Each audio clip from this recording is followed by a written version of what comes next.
अस्सलाम वालेकुम दोस्तों, मेरा नाम है कामरान। आप देख रहे हैं PCMI जोन। दोस्तों आज मैं आपको बताऊंगा काला बाग डैम पाकिस्तान की सबसे बड़ी जरूरत क्यों है। दोस्तों हर मुल्क की एक जरूरत होती है पानी, बिजली और गैस। अगर ये मुल्क में नहीं होंगे तो मुल्क तरक्की नहीं कर सकता।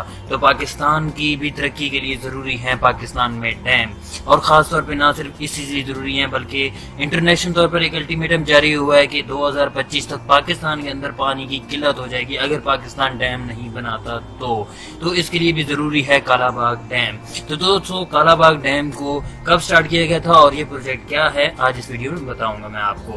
दोस्तों काला बाग डैम को प्रोजेक्ट 1984 में वर्ल्ड बैंक के ताउन से तैयार किया गया। इसके जरिए 8 मिलियन एकड़ जो काबिल इस्तेमाल पानी, जबकि 6 मिलियन एकड़ फुट इसके अंदर जखीरा हो सकता है। 3600 मेगावाट बिजली पैदा कर सकता है। $1.5 अरब इस पर लागत आएगी। 15% सालाना इजाफा होगा पाकिस्तान की आमदन में। 8 अरब जो है वो 5 साल की मुद्दत में ये कम्प्लीट होगा। 8 लाख एकड़ रकबा कास्ट कर सकता है। उसके अलावा 20 लाख एकड़ जो है वो काबिल इस्तेमाल हो जाएगा, जो कि ऐसे ही पड़ा हुआ है। काला बाग डैम की जो मेन तहसील है 5 साल की कलील अरसे में तामीर होना, उसमें यह है कि इसमें तकरीबन 1 अरब जो है वो लागत आएगी। दोस्तों उसके अलावा काला बाग डैम के अनासिर कुछ ऐसे थे, इसको रोकने के अनासिर इसी पीछे बहुत ज्यादा थे। काला बाग डैम के ऊपर वर्किंग जो है वो 1985 में ही स्टार्ट हो गई थी, लेकिन इसमें बहुत सारे इश्यूज आए पाकिस्तान के अंदर। कई और तरक्याती मंसूबों पे काम स्टार्ट हो गया तो उस वजह से रुक गया। तो कई और जगह पे जो है सूबों ने रोक दिया। तो कई सूबों ने कब रोका, जब 2004 में परवेज मुशर्रफ ने इस प्रोजेक्ट को बनाने का स्टार्ट किया। तो इस प्रोजेक्ट की मशीनरी हर चीज मंगवा ली गई, लेकिन जो है 2008 के अंदर जो हमारे वज़ीर पानी और बिजली थे उन्होंने कहा कि ये मंसूबा नहीं बन सकता। तो दोस्तों मैं आपको इसका ओवरव्यू बता देता हूँ कि ये मंसूबा कहाँ पर है और ये किस तरह डेवलप होगा और ये कब और कैसे बन सकता है और उसके नुकसानात क्या हैं। तो दोस्तों काला बाग डैम, मेन मकसद काला बाग डैम जो था वो ये था कि इससे जरिए आप अच्छी बिजली पैदा कर सकते थे और बहुत ही सस्ती बिजली पैदा कर सकते थे। दोस्तों अगर हम इसको काला बाग डैम को मैप पे देखते हैं तो मैं आपको बताऊं कि मैप के ऊपर अगर आप इस काला बाग डैम को आप देखें तो ये बहुत ही एक ऐसी परफेक्ट प्लेस के ऊपर ये बनाया जाएगा कि यहाँ पर आपको तकरीबन 2 दरिया आपको नजर आ रहे होंगे कि मिलते नजर आते हैं। ये दरिया सिंध के ऊपर, इंडस रिवर के ऊपर बनना है। और अगर आप इसको जूम करके हम इसका व्यू देखते हैं अर्थ व्यू से, तो ये देखें आपको यहाँ पर नजर आ रहा होगा कि ये कुदरती तौर पे पहले से ही बनाया आपको डैम मिल रहा है। जस्ट आपको एक दीवार बनानी है और दीवार बनाने के बाद आपका डैम कंप्लीट हो जाना है। बस उस दीवार पे आपको जो भी अरसा लगना है इसे बनने में। दोस्तों अगर इसको हम जूम आउट करते हैं तो ये भी आप देख रहे होंगे कि इसके अंदर ये दरिया सिंध जिस तरफ जा रहा है उस तरफ सारी पहाड़ी है। तो इस पहाड़ी का ये मकसद है कि इसके अंदर आबादी इतनी ज्यादा नहीं है। टोटल 83,000 जो पीपल हैं वो इससे मुतासर होंगे, लेकिन उनको हम अच्छी रिहाइश दे सकते हैं अपने मुल्क को बचाने के लिए। उसके अलावा इसका जो प्रोजेक्ट लेआउट था डैम का वो ये है कुछ इस तरह का कि आपको जस्ट एक ऐसी ही दीवार बनानी है और साथ से कुछ रुकावटें बनानी हैं। बस सिंपल से यही काम करना है और आपका जो है वो पूरा डैम क्रिएट हो जाएगा।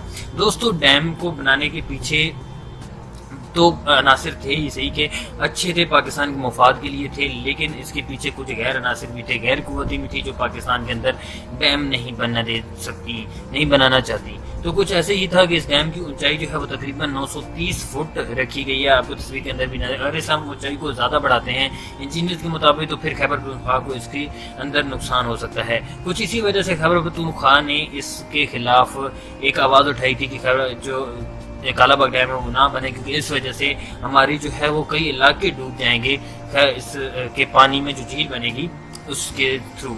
लेकिन अंदर के अनासर कुछ और ही हैं। सिंध के अंदर भी कुछ इसी वजह से इस पानी को रोकने के, इस डैम को रोकने का कोशिश की गई थी कि जो सिंध एंड पे यानी जहाँ पर समंदर के साथ टच होता है या दरिया सिंध जाके वहाँ पर कुछ आबादी ऐसी है हमारी, कुछ ऐसे देहात हैं, कुछ ऐसे इलाके हैं जहाँ पर हम काश्तकारी करते हैं, तो वो सारे इलाके डूब जाएंगे, बल्कि उन इलाके बंजर हो जाएंगे, उनके ऊपर आबादी नहीं हो सकती। लेकिन मेरे ख्याल के मुताबिक वहाँ पर कोई ऐसा इलाका नहीं है।